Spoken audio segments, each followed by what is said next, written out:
authorities. They said, well, bike safety is great, but our bigger problem on campus is alcohol issues. So freshmen come and they get drunk and they get into alcohol poisoning, and some of them have very serious consequences. So they have this program, an alcohol education program offered by a vendor. I think it's called alcohol.edu. And so the question is, should we buy into this program and mandate that all freshmen should watch this alcohol safety module before their admission is confirmed? And so this program has already been in existence at Stanford, and the question was, should we renew this? So our three questions that we kind of grappled with was, what is the value of the alcohol.edu program? What do we need to believe to fund this program? So that is the typical benefit of decision analysis, reverse engineering our beliefs. Third, what is the value of a research module that this vendor was providing, sharing research across the country on alcohol safety, but that came with a price tag. So at what point should we say, yeah, we'd like to buy the extra module as well? And for me, what is most interesting was the underlying question behind all these three questions, which is, how do we make decisions that are consistent with our deepest values? And so we used pretty much the same value diagram as the one I showed you earlier, Stanford's diagram. And I'm going to skip several steps and just show you the decision diagram that emerged from this conversation. And so we had the cost of alcohol EDU on the left, which is coming out of the decision, which is pretty known that, okay, it's $18,000. Now, if you look at the two big things that people worry about, they're the minor alcohol safety incidents and the major ones, the traumatic injuries. So the minor ones have cost prudential elements associated with it. That's staff time, 911 response costs, ER costs, and so on. But then they also have the classes missed this value, which is coming out of the intrinsic value placed on education. So I've labeled that as an E. And if you look on the right, the traumatic injury, that has PR costs and litigation costs. These are prudential, connected prudential considerations. And so there we have a lot of data. So it turns out MIT spent $6 billion to settle somebody got drunk and jumped off the building and really hurt themselves, and their family felt MIT should have done better.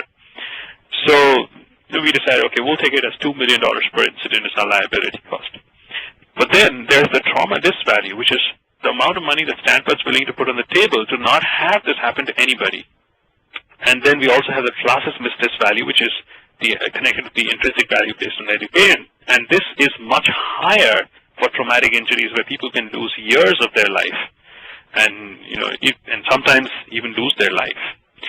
So putting all of this together, so we were able to come up with a decision, but then we said, well, let's go one step further. So in decision analysis, if you look at the impact of our pet ideas on an uncertainty of interest, anything we do will have a shift in the distribution. So it's very important to de-bias ourselves.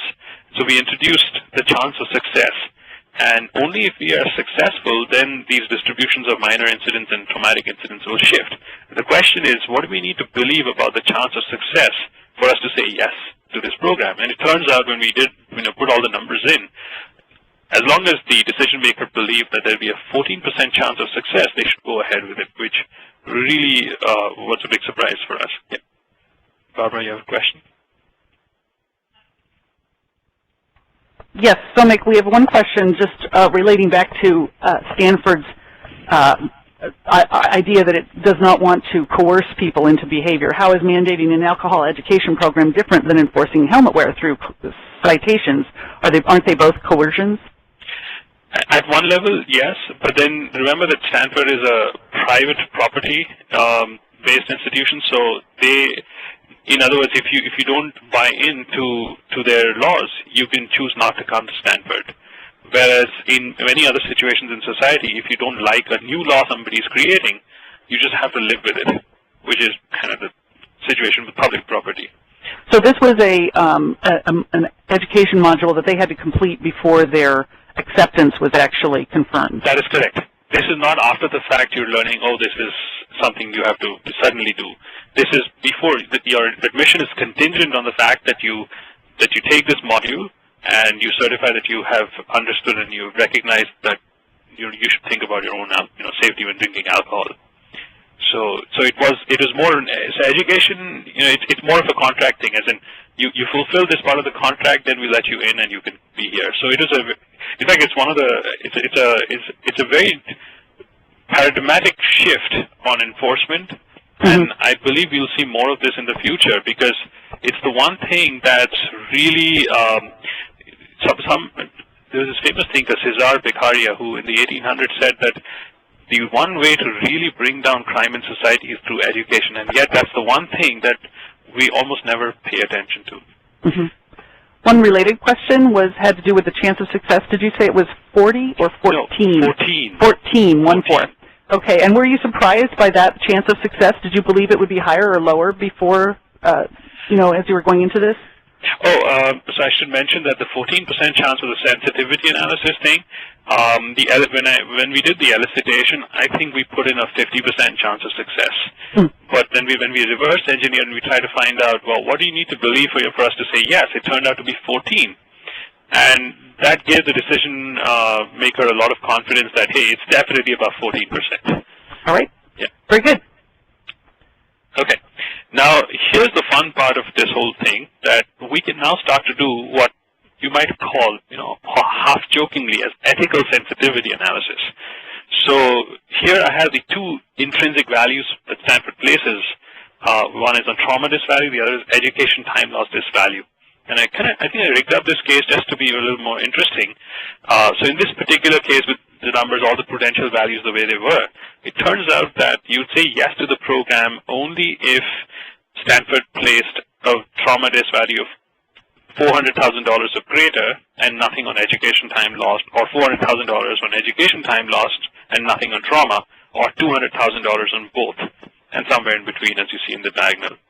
So this kind of shows and these numbers in the box are the benefit to cost ratios. So they show you when it's green, that's when you would go ahead and make this investment. So suddenly the conversation is now about our willingness to pay and at what point should you say yes to the program. And one thing that comes up here often is, well, what do you, people have done things on, or researches on value of life and what number we should put on this. But what I find most useful is an idea which Bruce Judd had presented, had raised in his dissertation in 1977, where he said that it's not really about the precise value of life that we want to put in. It's about reverse engineering your decision and finding out what do you need to believe if the implied value of life has to be a minimum at this level for us to say yes. The question is, do we all agree that it's at least this much? And if it is at least this much, we don't have to have the philosophical discussion anymore. We just go ahead with the decision. So that's how I chose to resolve it. Instead of going with one hard and fast number, the discussion was more on, is it at least this much or not?